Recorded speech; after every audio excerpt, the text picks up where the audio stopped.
Amy, let me tell you about a magical place that is so exactly designed to be enclosed space, year-round fun for the whole family that I bet you already know what I'm going to say before I even say the name. Let's say it together on 3. 1, 2, 3.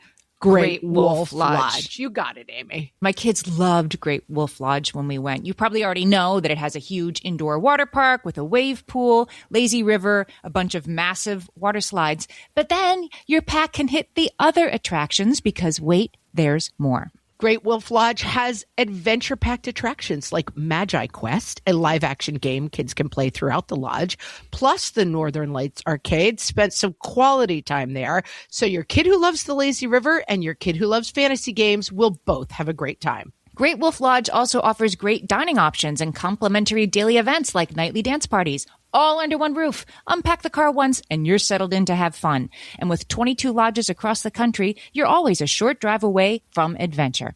We've both had such great times at Great Wolf Lodge, so bring your pack together at a lodge near you. Learn more at greatwolf.com and strengthen the pack. No, this is a very mom-friendly workplace. What fresh hell? Laughing in the face of motherhood. It's that I don't know how to use Snapchat at the hip media company. With Margaret Abels and Amy Wilson. I've been dropped into the Hunger Games and now go. A podcast that solves today's parenting dilemmas so you don't have to. You'll be dead before you pay this loan off.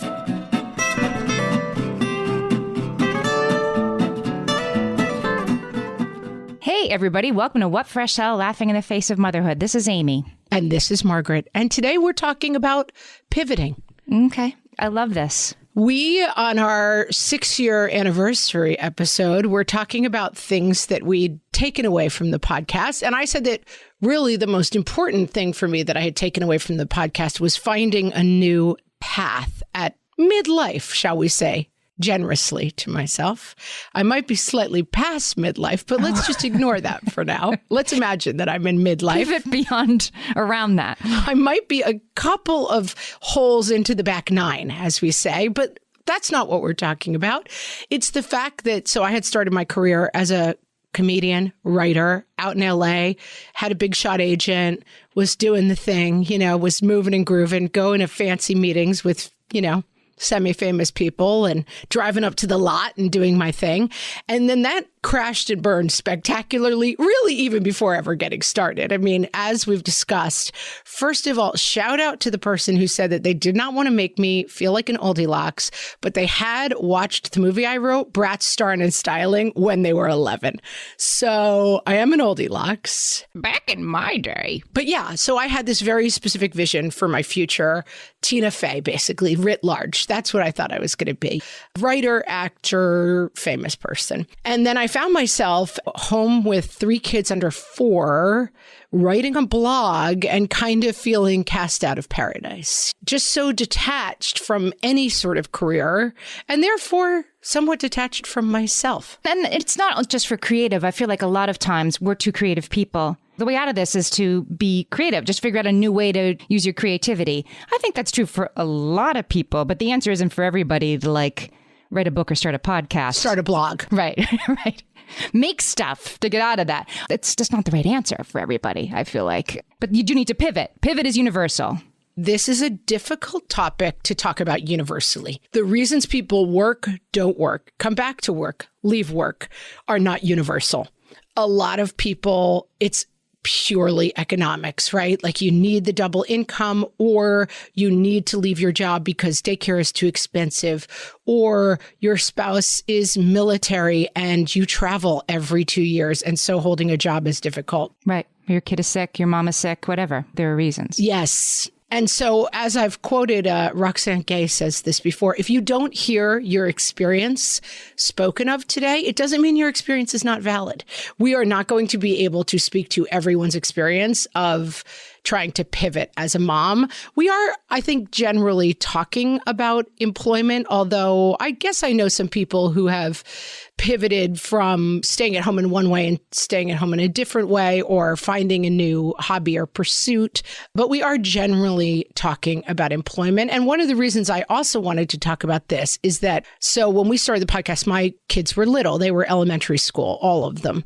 And maybe, I think I had one in preschool, maybe even when we started. And I noticed that when I got together with my mom friends who had little kids, that what we talked about was the kids. How are they eating? How are they hitting their milestones, like soccer games? And are you signing them up for this? And what are they going as for Halloween? Was that even true with people that you knew before you became parents? Like your old screenwriting group, did you talk about kids? Those people you talk about what you used to talk about? No, because also we had kids at such different ages and stuff. But the thing I'm talking about, like my mom friends in town, basically, who have similarly aged kids.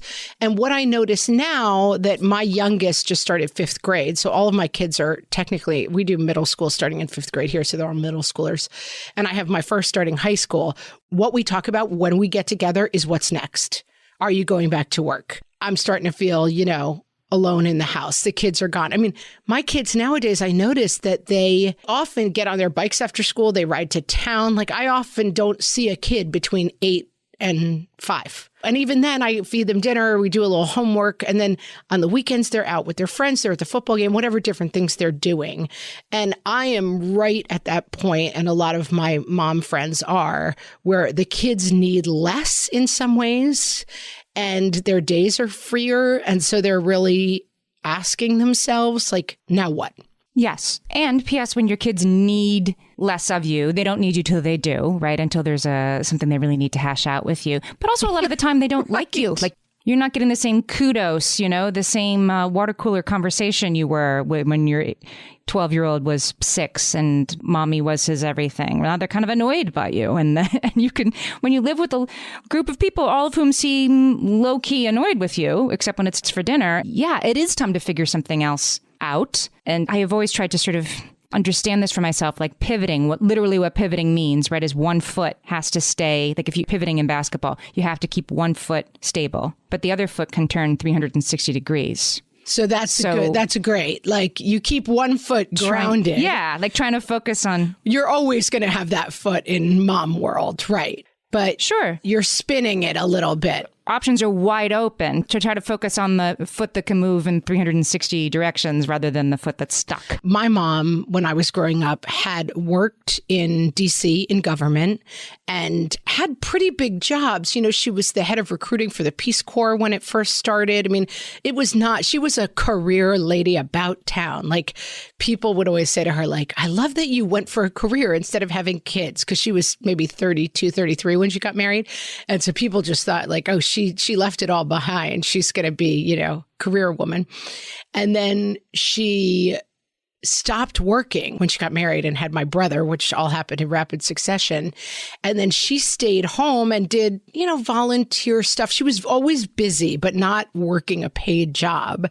And then when I was maybe in high school, I might have been my first year of college, she went back to school and got a social work degree. And then she spent the last 20 years of her career doing family therapy. So she really pivoted. I mean, she did the classic thing. And I do see a lot of people doing that now. Grad school, am I going to change? Am I going to have a second career? And I will say, before we started the podcast, I definitely had a couple of years where I was seriously thinking of getting an MSW degree and doing social work stuff. And I just never I feel like I would have been good at it, but I also felt really in my bones. Like every time I went to fill out the application, like, no, I want to be an entertainer. That's what I want to be. I want to make people laugh, which I guess I could have done as a social worker too, but smaller audience. I don't know. I couldn't pull the cord on it. I felt this pull to this other thing. So, but that's great. Like that's the perfect, right? You found, and you weren't like, you know what I want to do? A podcast. When we started our podcast, again, not to focus exclusively on creative solutions to this universal problem, but we didn't start the podcast to be doing it 6 years later. I mean, we didn't even think that far out. Let's just try this kind of cool new thing and see what happens with it. And it turned into this whole thing that keeps us both very busy now.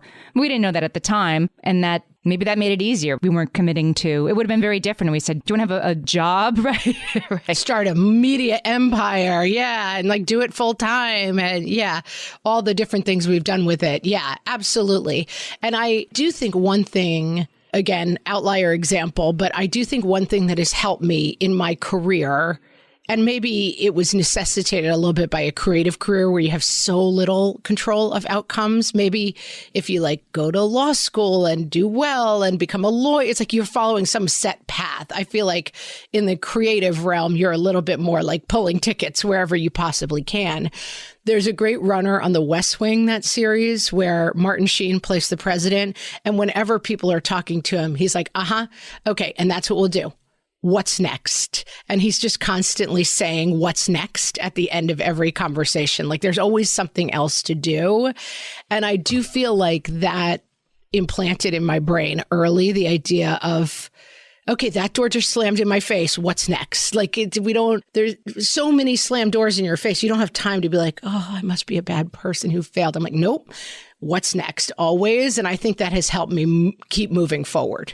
Right. You have freedom. The door that's slamming your face is but one direction you could have gone in. And then there's so many other ways to go. Yeah, there were certainly times where I put a lot of eggs in one basket. I worked for probably 2.5 years on a screenplay that I thought was going to light the world on fire. And then the movie that I was writing came out like a month after I finished my screenplay. It was very similar. Happened to me. It happened to me. I spent 2 years writing a screenplay with a partner, and I was telling a friend about it, out to dinner with an old friend. And her eyes sort of widened, and she's like, have you read the other one? Was called Public Enemy #1, and it's shot with Tim Allen. I don't think it ever got released. I think it was supposedly not the best, I'm sure. It was not as good as mine would have been. But this happens all the time. There's a book called Big Magic. I'll put the link in the show notes because, again, it's creative, but I think it applies to a lot of us. Elizabeth Gilbert wrote it. She wrote Eat, Pray, Love, among other books. And this book called Big Magic is about like having great ideas. And it's very woo-woo, but it's true that she would say that what happened to both of us is that the universe is like, I have an idea. I have an idea for you. It's whispering in your ear. You should get your MSW, or like, here's an idea for a screenplay. And you're like, yeah, I'll get to it. And you resist the call. The idea will give up and go find somebody else. So when you've like spent too long on something and then you're like, wait, somebody else had the idea for cute skeleton earrings? Yes, they did because you sat on it. The idea gave up on you and picked a new person. Let's talk briefly about the pandemic. Based on U.S. Census data, between March and April of 2020, 3.5 million mothers living with school-age children left work, either shifting into paid or unpaid leave, losing their job, exiting the labor market altogether, right? The pandemic meant somebody had to be home, homeschooling these kids. Even before the pandemic, LinkedIn has an article about, mothers taking a break. Almost half of working mothers take an extended break, time off from work beyond maternity leave allowance after the birth of their children. So they don't just take 6 weeks off, they leave for a while. Average break is 2 years. And this, I think, is really important. When we talk about mothers taking career breaks, we often refer to it as a choice, but 57% of all working mothers surveyed said they didn't feel they had a choice. Finances were the top factor that prevented them from taking a break. On the flip side, more than a third said they took a break because it was more cost effective to stay at home than pay for childcare. So this idea of like, oh, well, I'll take some time off when I have my kids and then I'll come back. And it can be very, very facile. People are not always making these decisions. They're not making these decisions absent, real economic factors and consequences. Yeah, childcare is so expensive. Anything you have to justify that you're paying somebody more to take care of your kids than you're earning, even for something you love doing and you're good at, it's not always a choice that's open to everybody. I remember when I first moved back to New York, I was working in the city 3 days a week, flexible job. I mean, amazing circumstances.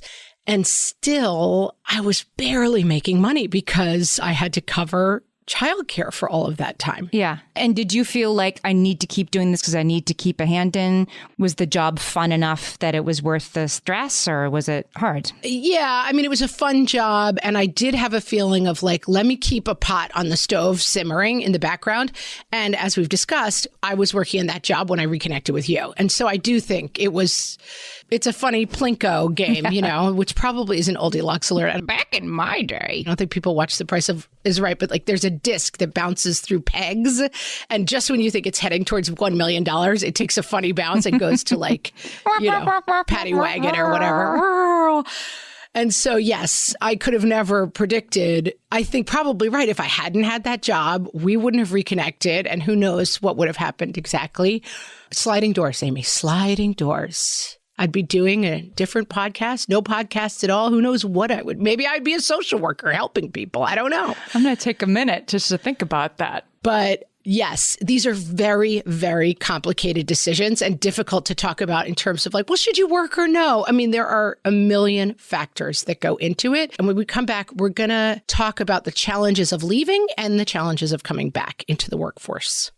Hellions, it's time for some spring cleaning, and I don't just mean the coat closets. Doing your financial spring cleaning can actually be super easy when you let Monarch do your financial spring cleaning for you. One dashboard that gets your entire financial life organized. No more clutter, no more mess, no more logins scattered everywhere, just accounts, investments, property, and more, all in one place. Get your first year of Monarch for half off, just $50 with promo code FRESH. Monarch allows you to look not only at what you've already spent, but also to plan for the future. With Monarch, you can set savings goals, plan for big purchases, and notice spending trends before they become a problem. I can generate cash flow reports that show me what we spent this quarter, this month, what we're probably going to spend next month, and feel prepared, organized, and knowing how to plan for the future. No more surprises and a lot more clarity. Try Monarch. Use code FRESH at monarch.com to get your first year half off at just $50. That's 50% off your first year at monarch.com with code FRESH. All my kids learned to swim when they were little. It was super important to me that they be confident and safe in the water. There was only one problem with that: taking them to swim lessons. I mean, the pools were freezing. There were always cranky adults doing laps right there. And it was definitely not, for any of us, what you would call fun. Amy, heard. But now there's Goldfish Swim School. Goldfish takes a really thoughtful approach to swim lessons, combining research-based teaching with a warm, kid-friendly environment that actually helps kids thrive in the water. Every detail at Goldfish is thoughtfully designed to create a golden experience, from shiver-free, warm indoor pools to comfy waiting areas for parents to professionally trained lifeguards on deck. Goldfish uses an approach called the science of swim play, which combines guided play with proven teaching techniques to help kids learn to swim, build water safety skills, and gain confidence, all at their own pace.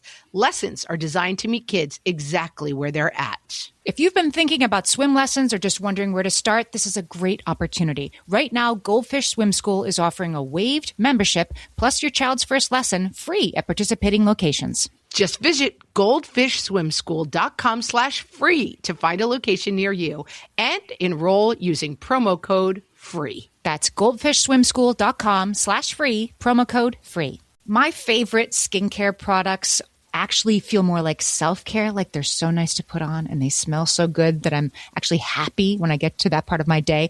And I swear that is how I feel about Osea's anti-aging body balm. Amy, you are usually the lotions and potions queen on this podcast, but I have to say, hard agree. Osea's anti-aging body balm is a liquid silk body balm that combines the lasting hydration of a lotion with the firming power of a serum, leaving skin smoother and firmer. This body balm is clinically tested and designed to deliver visible results you can see and feel. So we've gotten to use this product for a couple of months now, and I swear I have really noticed firmer and smoother skin, like on the back of my hands. It's like getting a mini spa treatment from head to toe. Get a spring-worthy glow with clean, clinically tested skincare from Osea. And right now, we have a special discount just for our listeners. Get 10% off your first order site-wide with code FRESH at OseaMalibu.com. That's 10% off your first order with code FRESH at OSEAMalibu.com.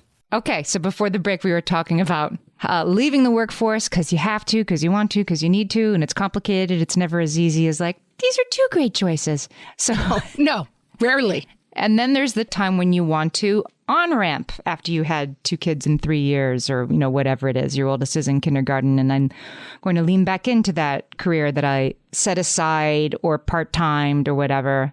Then what happens? Or before we even go back to the on-ramp, I want to acknowledge what so many of my friends and myself all went through, which is your career takes, let's talk about someone graduating from a 4-year college. You're, let's say, 21.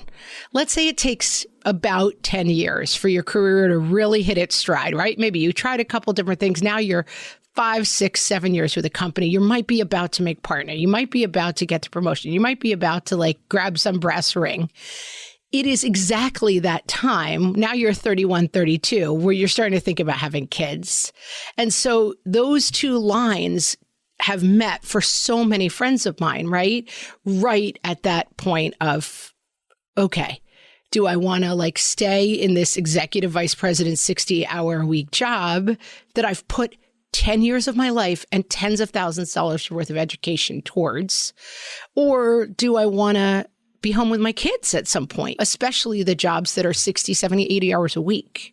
Chelsea Conaboy in Mother Brain talks about the lip service that we sort of pay towards, well, we want mothers to be flexible. And like, no, this is a very mom-friendly workplace that doesn't really bear out when there's studies. You can hire a male parent or a female parent. Of course, like the male parent, it only accrues to that man's benefit in hypothetical employer's mind that this is a family man. And if it's a mom, no matter how much they say, studies show that the same resume, they're going to pick the guy with kids, not the woman with kids. Not to mention, so many people I know ended up in family-friendly workplaces like a law firm where you could go, okay, now you go to part-time. So before, as a corporate lawyer, you're working 70 hours a week.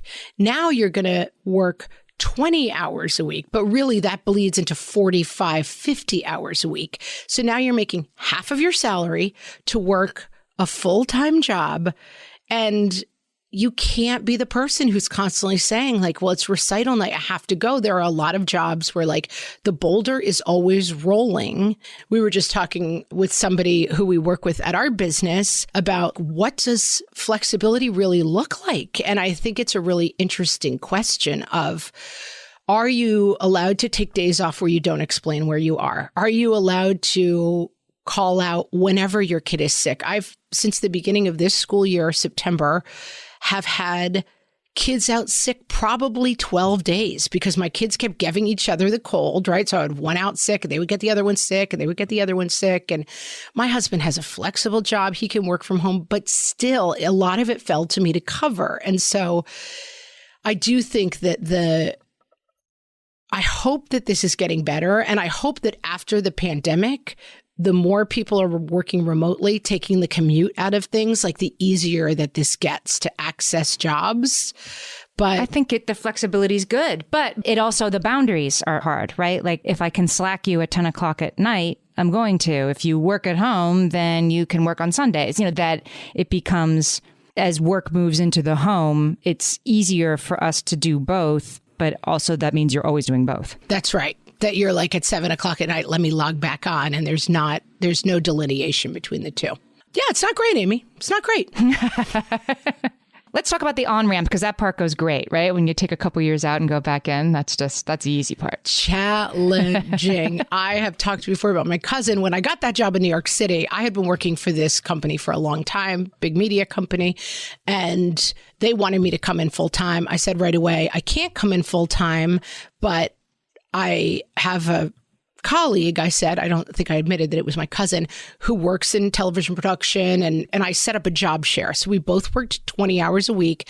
I mean, it was once in a lifetime. Like, I'm not even putting this out there. It's like, here's a good idea, because it's very hard to make happen. But we did. My cousin had been out of the workforce fully for 14 years. And coming back for her I had always been working and keeping up and I had been on the computer and trying to create content. So I was pretty hip on the what was out there technology wise. But media company, all young people in our 40s. We were 10 years older than almost every other person on our giant floor that we worked on. And it is intimidating. I mean, we were out of our league, and getting back to, and I was sort of like, all right, I'll work for this company and whatever. I didn't have a lot of skin in the game, but my cousin who was just getting back to work, it was really difficult for her. And it does move fast. And you can feel at 42, 43, like the oldest person alive as you try to get caught back up. Yes, deeply felt. Deeply felt. Recognized as familiar. And then a pivot might become the right answer, right? Then you start to consider a pivot like maybe I can't go back to the law firm. Maybe I can't go back to Arthur Andersen where I was on one kind of track and now I'm not. Maybe a pivot is easier than trying to jump back into this double Dutch thing that has gotten different while I was away. I think that's really crucial. And it's good to think about. I know a ton of people, mom friends of mine, who worked in media, who booked models for shoots, who were working at there's a building in New York, the Grace Building, where Vanity Fair and Vogue, they're all in that big white curved building. And if you had a job in that building, it's hard to go back, right? Everybody is now, you were 25, now everybody's 25. And I think it's important to say, and really, this happened to me as well. I mean, I had been writing, sitcom writing was basically what I did. So I went to a lot of meetings with, backwards baseball cap wearing dudes who were like, yo, and pitched my ideas. And I'm going to say, even at 35, I felt old in some of those rooms. So after 3 kids, I definitely thought, I don't know what's next, but I know I'm not going back at 45 with a nursing bra on and trying to pitch those dudes again. Like that, I don't want to. And even if I did want to, no one is looking for me, Yeah. And I don't know, that makes me angry. And it's like, well, we have to fight against that. We have to show up in those spaces. And I think that's true. And I also think it's true that they weren't going to hire you to write the rom-com. They're going to hire, their friend or the chick they think is hot, right? It's a space that it's hard to demand room for yourself. For sure. And I do think especially media, especially Hollywood, they are so devout and they worship at the altar of young people have fresh ideas and are good and old people have failed and are bad. And I don't know. I didn't want to fight that fight. So I was definitely okay, this is pivot time, whether that's pursuing social work or finding Amy Wilson and starting a podcast. I didn't know. Another thing that can be difficult when you're going back to work. I know a lot of people who've gone back to school, but I have a relative who decided after her husband passed away, and she was a little bit older, but probably in her 50s, maybe late 50s, that she wanted to go back. She had worked in medical all of her life, and she thought, she'll go back and get a nursing degree and become a nurse. And she couldn't get a loan because the loan places were like, you'll be dead before you pay this loan off. It takes 25 years to pay off a loan and you're 60 and you're not going to be working as a nurse when you're 85. So there's not enough runway for you to get this degree. I'm not saying this is everyone's experience. I'm sure there are people who go back and get nursing degrees in their 50s, but the amount of, as we say, closed doors in your face that you face, you don't always see them coming. You might think it's that I don't know how to use Snapchat at the hip media company. But there's a lot of doors that can be closed. Yeah. And I guess I'm thinking as I'm sitting here, and I don't want the only answer that we offer to be just accept yourself and take more yoga classes. Oh, no, fear not. We have lots of answers coming in part 3, Amy. Right. Because it can't just be your fulfillment. It is nice if your fulfillment and your income that you need to bring home for your family dovetail. They don't always. You should have both things in your life. Maybe they're the same thing. Amazing.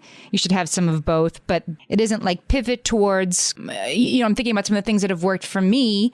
I've gotten more involved in volunteering. I'm on the board of my apartment building in New York City, and I've learned about budgeting, how to read budgets, things like that. I didn't know that before I started this volunteer work, but I do now, and that's a skill set that I could apply towards a career, but I don't have the same stress of like, shoot, I got to figure this out. Back when I was in Actors Equity, you needed to get a certain number of jobs per year to keep your health care. We both have actor friends, right? Yes. Oh, Writers Guild, the same. Yeah, like I need to book a commercial by December 15th or I lose my family's health care for next year. Like there's those problems too. It isn't just, am I really happy? The problems can be more immediate than that. No. Oh, no. And let me say, that's not the level we're talking about. Like, am I totally fulfilled? Should I look for something new? And I do think it's about understanding what choices are available. So your choices that were available at 25 are not available at 50. They're not all the same choices, you know? And so I think it is important to say, like, what choices are available? What is interesting to me about those choices? And realize that there are paths to pursue. I mean, I think that I really did think about the social work thing. And there was just that, whatever, what did you say? Magic something? Her book, Big Magic? That big magic voice was like, no, not yet. There's something else. Like I felt like I really felt clear about that voice. But I also, in the meantime, started a volunteer job that has become a part-time job for me that I'm extremely passionate about. And I teach, and I did keep going with certain things that I just think I always like to have a lot of irons in the fire. And then I'm willing to say, like, okay, which one is right? How those irons in the fire matter. I have a friend who is a teacher and a composer. Within the choral composing world, pretty well known. Like if your kid is in a children's chorus, good chances are they've sung a composition by this friend of mine. Wanted to get a new job teaching music for personal reasons, like closer to home. So, but anyway, went to interview with this new school, and the school, they're like, are you the same person who's this person?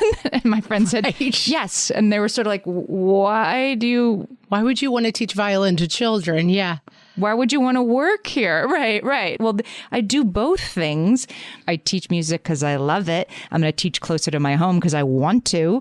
And it's okay with me that somebody's like, but why would you work here when you're this well-known person? But anyway, you have to be okay with that, with people not always understanding the trajectory of your own choices. Yeah. And I think that's right. Like finding your path back. First of all, it may take knocking on a bunch of different doors. And also it may take a big pivot where you want something different than you wanted before, or they want something different than you are now. And it also just may take a couple of tries at things before you find the thing that's right for you. We're all solutions when we come back. Don't worry. All solutions.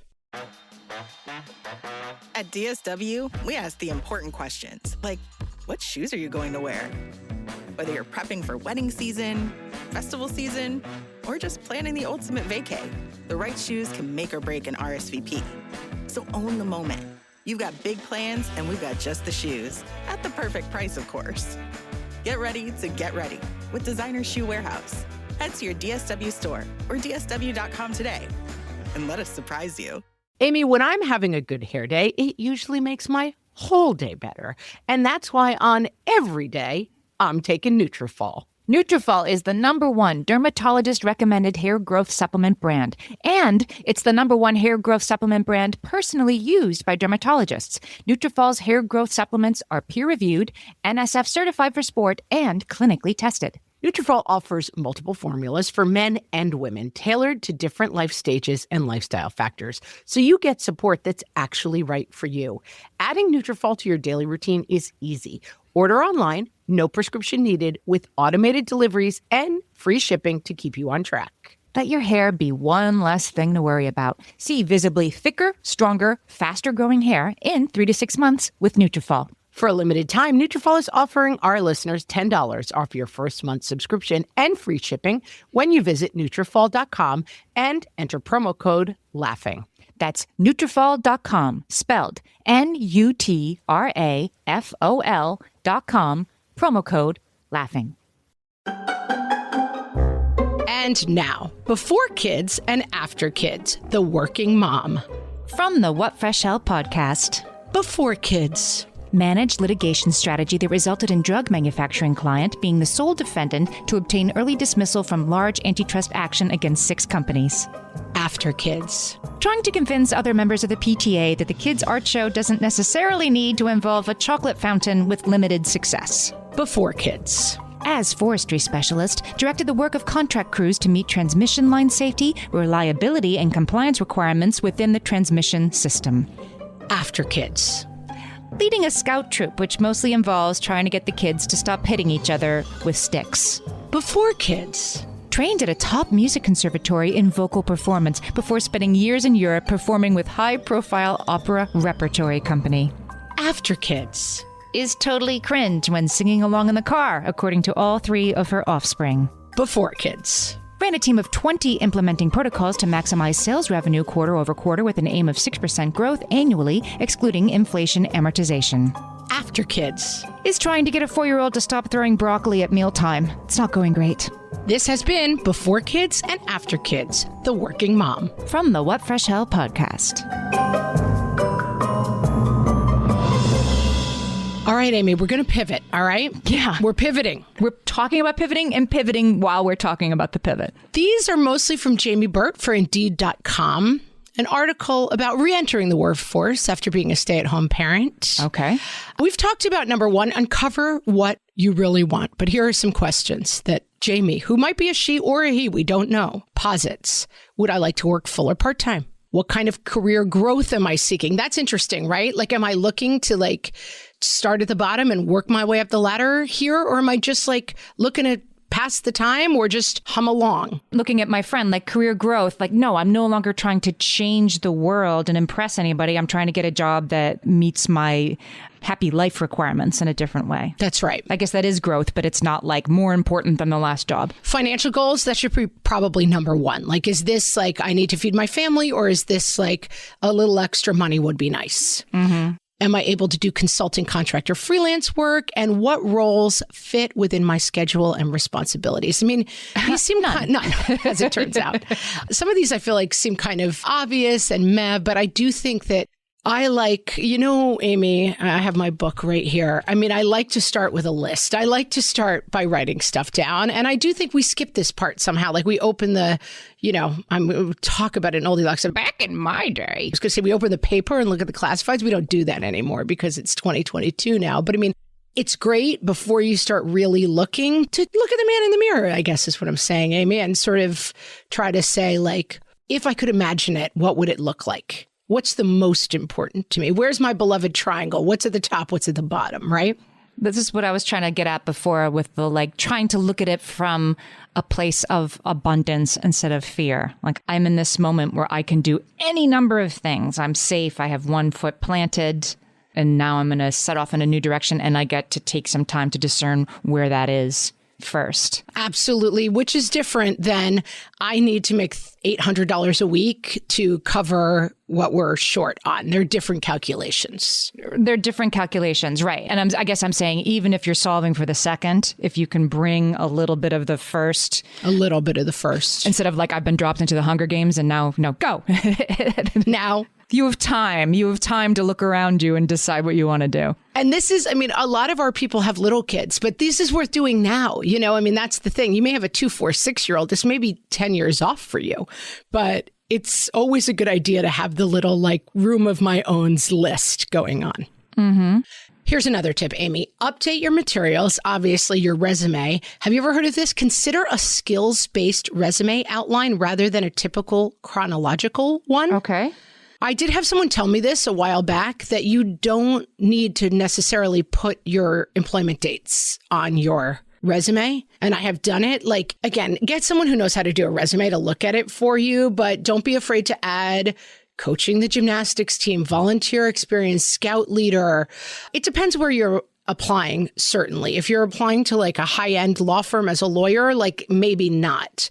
But don't be afraid to include skills that you've gained as a parent. I want to be like, it shouldn't matter. Like you shouldn't have to hide that you graduated from college in 2004, but that's the world, right? Or earlier. Right. Or earlier. But we're in a ageist, sexist hiring environment. So this does make sense to me. Refresh your skills. So sign up for classes, conferences, connect with your college or university. They have a job posting board and they may have positions for people reentering the workforce.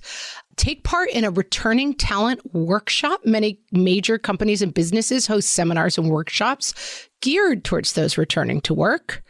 And then do consulting work or volunteer.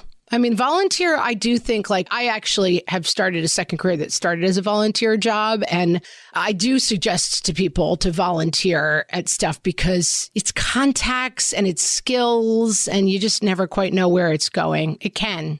And it does lead to work. The mom who at my son's high school who just like she did a great job running the PA. She just was so central to so many fundraising efforts. Now works for the school in its fundraising department. So that makes sense to me. You get active on social sites. You put your resume on LinkedIn. You know, on LinkedIn, you can put open to work. Yes. Open to hiring, open to work. And then Indeed is indeed.com/laughing. That's our special link. But it makes it super easy. Yes. It's easy to look. It's easy to see. And we've done this in our own, podcast hiring for our team. It's very easy to see what job descriptions look like and what kind of person is being looked for and what kind of skills are being asked for. It's very easy to dabble and look around. Yeah. And in the same vein, call on your networks, make new connections. I mean, that's basically how we started, right? Like, oh, there's Amy. I wonder what she's up to. And I think this can be really challenging. And I think this is a great place to watch your story. How everyone just thinks I'm a loser. Everyone from college is like, whatever happened, she had so much potential. She's just home with kids. What a bore. She drives a minivan. What a loser. That is almost always a story that is much more important in our own head than anyone else. Mm-hmm. If you have friends or contacts in any area, it's kind of like dating. You tell as many people as, I mean, that's what I did when I was single. I was like, hey, I'm looking if you know anybody, I'm getting older, getting up there. Then I put my resume out on some dating sites and I reeled one in, Amy. It worked for me. Reeled one in. But that's always a good idea. And, LinkedIn is kind of easy for that. I mean, I find people from like every job I've ever had is somehow connected to me on LinkedIn generally. I like this idea. Consider a returnship. Paid roles that are more in-depth than traditional internships and focus on candidates returning to the workforce. I feel like this would be a good way, if you have the time to under-earn and over-deliver and get back into the workforce that way. That seems like it would be successful. I had never heard this term before, returnship, but you can Google it. And it's an internship for people coming back versus young people. And I do think that people, maybe I'm naive, maybe I'm just a crazy dreamer, Amy, but I do think that companies have gotten a little more savvy. It depends. In media, not at all. I mean, I literally walked through the halls of that media company at 43 and people practically recoiled in terror. Like, there's an old person in here. I would not, again, high-end slick. Side part. She's got a side part. High-end slick media would not be my choice for returning to the workforce. But you can tell when places are not looking for this. And it's surprising. I mean, we've been in the mom content sphere for quite a time. And I'm not going to lie, Amy and I have gone to several meetings where we've walked in to pitch mom content. And it's a room full of 22-year-old dudes. We're like, wait, what?